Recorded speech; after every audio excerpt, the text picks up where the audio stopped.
अब हम स्टार्ट करने जा रहे हैं कि पल्स एग्जामिनेशन, जो पहले हमने बातें की वो इतनी कोई ख़ास इंपॉर्टेंट नहीं थी। मेन सीवीएस एग्जामिनेशन में सबसे इम्पोर्टेंट जो पॉइंट है पल्स एग्जामिनेशन रिस्ट पे।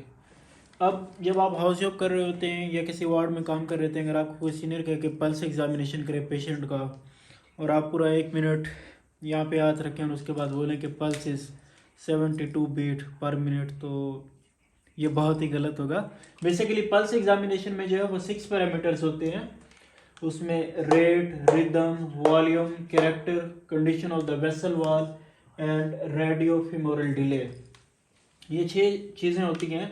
आपने पेशेंट के नर्व्स पे हाथ रखा 1 मिनट, जो एग्जामाइन करने के बाद आप ये अब सीनियर को या रजिस्ट्रार को बताएंगे कि pulse is 72 beat per minute having normal rate, rhythm, volume, character and condition of the vessel wall is good and there is no any radio femoral delay. चाहे आपको कुछ आता है या नहीं आता, आपने एग्जामाइन किया या नहीं किया, लेकिन ये आप रट्टा लगा ले, ये अगर आगे बता देते हैं तो आपकी इज्जत बच जाएगी ड्यूरिंग हाउस जॉब। अब हम देखेंगे कि rate normal 60 to 100 beat per minute होता है।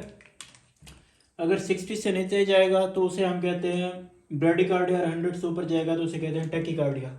लेकिन ये पैथोलॉजिकल कंडीशन की बात करें, सम फिजियोलॉजिकल भी होते हैं, जैसे बंदा अगर सो रहा होता है तो उसकी जो है वो रेट कम भी हो सकता है और उसे नॉर्मल लिया जाता है if someone is sleeping.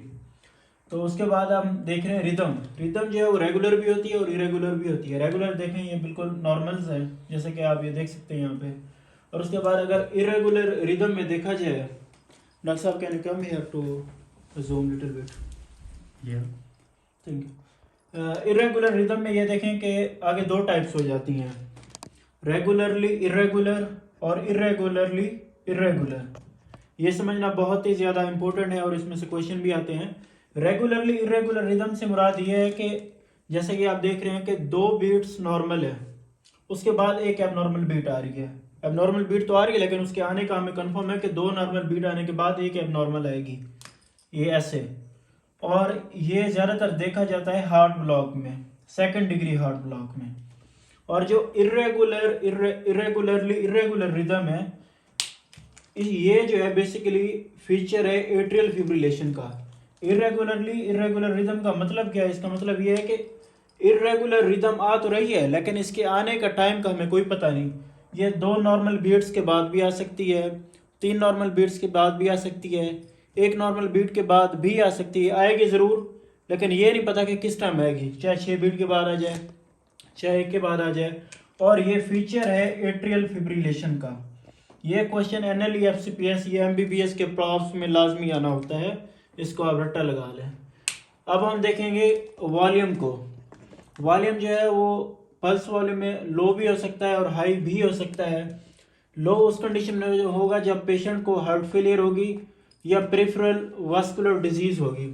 Heart failure में लो वॉल्यूम कैसे हो सकता है? वो ऐसे हो सकता है कि जो ब्लड है वो ज़्यादा स्पीडली पंप नहीं कर सकता, हार्ट जो है ज़रा स्पीडली ब्लड को पंप नहीं कर सकता, तो इस वजह से जो पेरिफेरल होते हैं उसमें ब्लड कम होता है। या फिर जिस आर्टरी पे आप हाथ रख के पल्स ले रहे हैं, जिस ब्लड वेसल पे, हो सकता है उसमें ब्लॉकेज हो, इन्फाक्ट्स हो और ब्लड कम हो वहाँ पे, तो इस वजह से ब्लड लो हो सकता है। उसके बाद जो हाई है वो हाई इस कंडीशन में हो सकता है अगर पेशेंट में जो है टेम्परेचर बहुत ज़्यादा इंक्रीज हो, एक्सरसाइज करके आए हो, या जो प्रेगनेंसी है उसमें हाइपरडायनामिक स्टेट होती है, अनीमिया और हाइपरथायरॉयडिज्म में जो थायराइड ग्लैंड बहुत एक्सेसिवली वर्कआउट कर रहा होता है और इसकी ये एरिथमियास काज करता है, मतलब ये फोर्स करता है हार्ट को कि वो स्पीडली जो है इजेक्ट करे ब्लड को towards the peripheral parts of the body.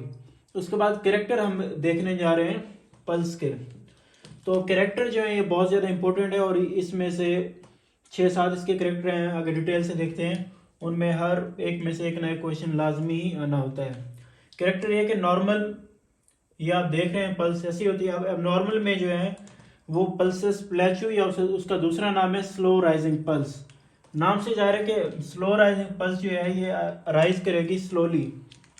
जब आप पल्स ले रहे थे ये स्लोली बहुत ही आहिस्ती से ऊपर आएगी और आपकी फिंगर को हिट करेगी और उसके बाद एंड हो जाएगी।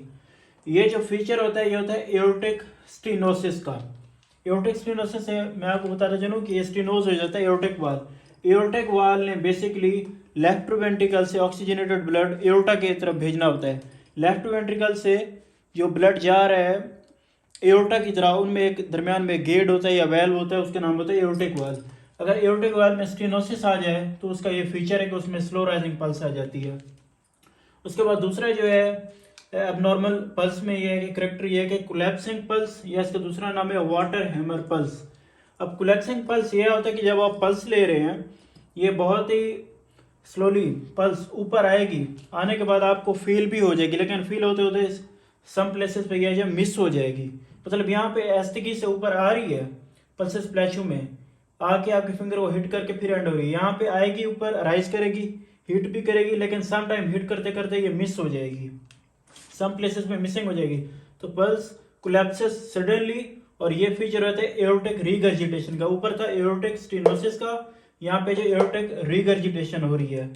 तो ये भी इंपॉर्टेंट है एनएलईएफसीपीएस के हिसाब से।